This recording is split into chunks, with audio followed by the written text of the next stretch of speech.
Hashtag Chapter 1. Welcome to Paradise. Hashtag Code Blue in Paradise. Detective Marcus Chen had seen a lot in his 15 years with the Hong Kong police force, but nothing quite prepared him for the assault of sensory overload that was Los Angeles International Airport. The terminal buzzed with a chaotic energy that made even Hong Kong's crowded streets seem orderly by comparison. Everywhere he looked, people rushed past in designer athleisure wear, faces buried in smartphones, rolling luggage that probably cost more than his monthly salary. He adjusted the collar of his suit, navy blue, perfectly pressed, conservative, and felt immediately out of place. The California sun streaming through the terminal windows was already making him sweat, and he hadn't even stepped outside yet. "Detective Chen?" A voice called from behind him. Marcus turned to find a man who looked like he'd stepped out of a cologne advertisement. Tall, with perfectly styled hair and a smile so white it could probably be seen from space, the man wore a suit that Marcus recognized as Tom Ford, easily worth $5,000. He extended a hand with a Rolex that could have paid Marcus's rent for a year. "Detective Tyler Brooks," the man said, his handshake firm and practiced. "Welcome to Los Angeles. I'll be your liaison during your time here." Marcus shook his hand, studying the detective with the practiced eye of someone trained to read people. Tyler Brooks was exactly what Marcus had expected from an LAPD detective working the Beverly Hills beat. Polished, confident, probably more concerned with appearances than substance. "Thank you for meeting me," Marcus said, his English precise but accented. "I hope my visit will not cause too much inconvenience." Tyler's smile never wavered. "No inconvenience at all. Though I gotta say, we usually handle international visitors through official channels. This whole thing is a bit irregular." That was putting it mildly.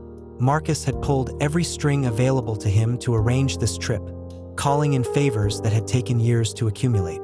But when he'd learned that Tommy Wu, the man who'd murdered his partner and disappeared 5 years ago, had surfaced in Los Angeles, no amount of bureaucratic red tape was going to stop him from getting here.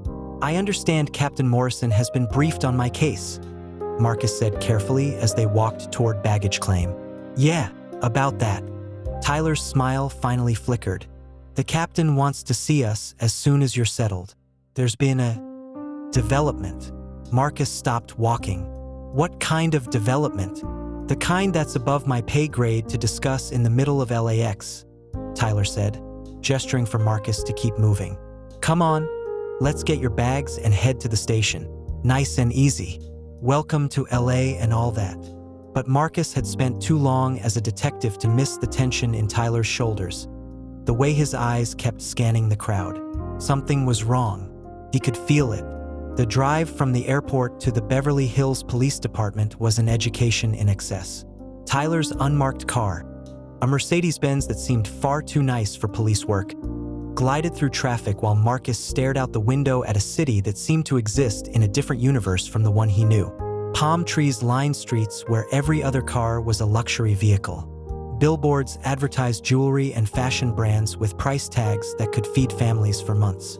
Even the homeless people looked like they were staging some kind of artistic performance. "First time in LA?" Tyler asked, navigating the traffic with practiced ease. "First time in America," Marcus admitted. "Oh man, you picked quite a city for your first visit. LA's not really America. It's more like America's fever dream. Everything here is bigger, louder, and more expensive than it needs to be." Tyler gestured out the window. "That's just a coffee shop, but it'll cost you $8 for a latte and they'll misspell your name on the cup. That's the LA guarantee." Despite himself, Marcus felt his lips twitch toward a smile. "In Hong Kong, we have a saying, 'A fool and his money are soon parted.' Yeah? Well, in LA, we help that process along. It's basically our civic duty." Tyler glanced over at him. "Look, I know this is awkward. You're here hunting a guy, we've got our own procedures, international jurisdiction is a nightmare. But Captain Morrison's a good guy, and he knows you've got skin in this game. We'll figure it out." "Tommy Wu killed my partner," Marcus said quietly. "Shot him in the back during a drug raid. We had been friends since the academy. He was going to retire that year, spend time with his grandchildren. The easy humor drained from Tyler's face. I'm sorry, man. That's rough. Wu has connections here. Money he stole, people he can pay. I need to find him before he disappears again. We'll find him, Tyler said. And for the first time since they'd met, Marcus heard something genuine in his voice. I promise you that. The Beverly Hills Police Department was not what Marcus had expected. He'd imagined something gleaming and modern, all glass and chrome. Instead, the building was a Mediterranean-style structure that looked more like an expensive resort than a police station. Inside, however, it was familiar enough. The same controlled chaos of any police station, with officers moving with purpose, phones ringing, the smell of old coffee and newer stress.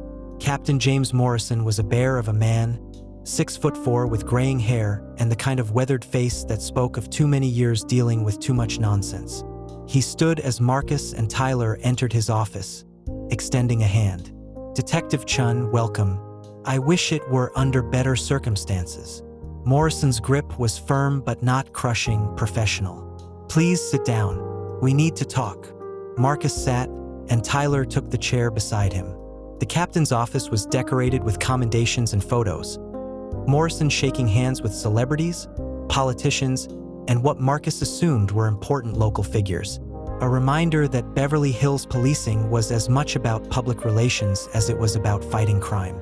I'll cut right to it, Morrison said, settling back into his chair. Tommy Wu is dead. The words hit Marcus like a physical blow. For a moment, he couldn't breathe, couldn't think. 5 years. 5 years of tracking leads, following whispers, building a case. 5 years of seeing his partner's face every night before he fell asleep. And now, how? Marcus managed to ask. Shot 3 times in the chest, close range. Happened 2 nights ago in an alley off Rodeo Drive. We found him yesterday morning. Morrison slid a folder across the desk. I'm sorry, detective. I know you came a long way. Marcus opened the folder with steady hands, professional instinct taking over even as his emotions churned. The crime scene photos showed Tommy Wu, older than Marcus remembered but unmistakable, sprawled against a dumpster in expensive clothes. 3 entry wounds, tight grouping, professional work. Who found him? Marcus asked. Homeless guy looking for bottles, Tyler answered. Called it in around 6 a.m. Evidence. Nothing useful, Morrison said. No witnesses, no weapon, no shell casings. Whoever did it was good. Marcus studied the photos more carefully. Wu's clothes were expensive Ermenegildo Zegna suit, Ferragamo shoes. His watch was a Patek Philippe worth at least $50,000. But he'd been killed in an alley like a common criminal. His belongings? Marcus asked. Wallet, phone, jewelry, all there. Not a robbery. Morrison leaned forward. Detective Chen, I know this isn't what you came here for, but we could use your help.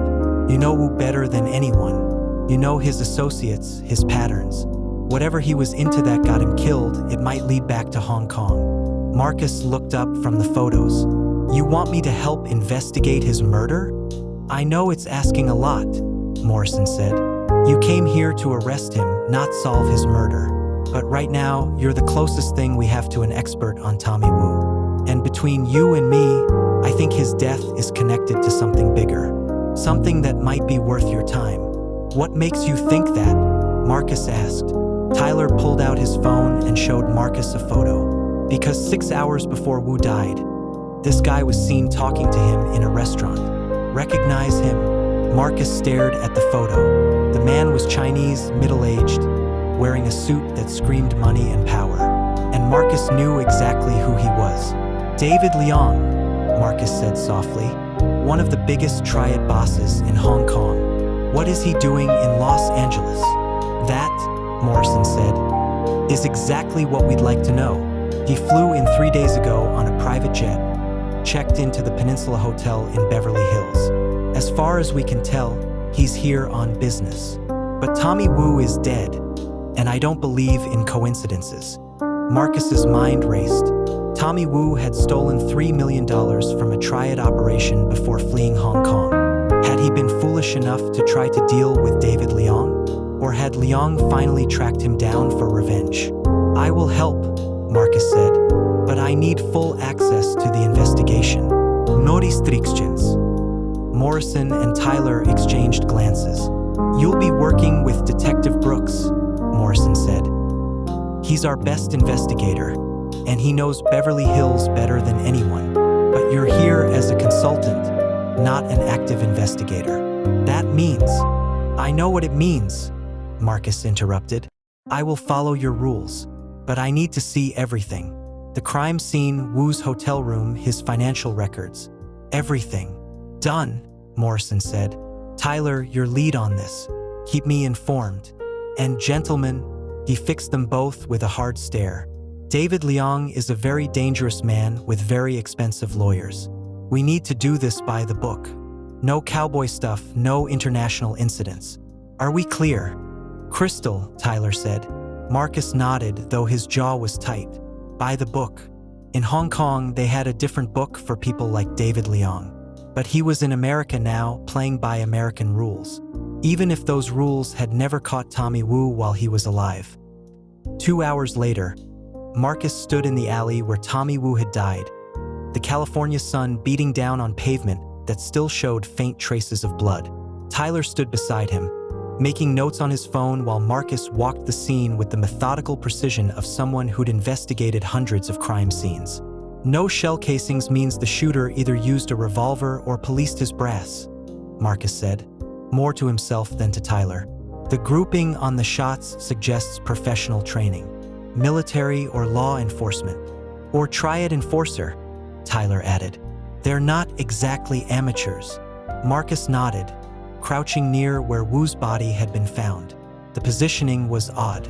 Wu had been facing away from the street, toward the dumpster. Had he been running, or had he known his killer, turned his back on them? Walk me through your theory, Marcus said, standing up. Tyler gestured toward the street.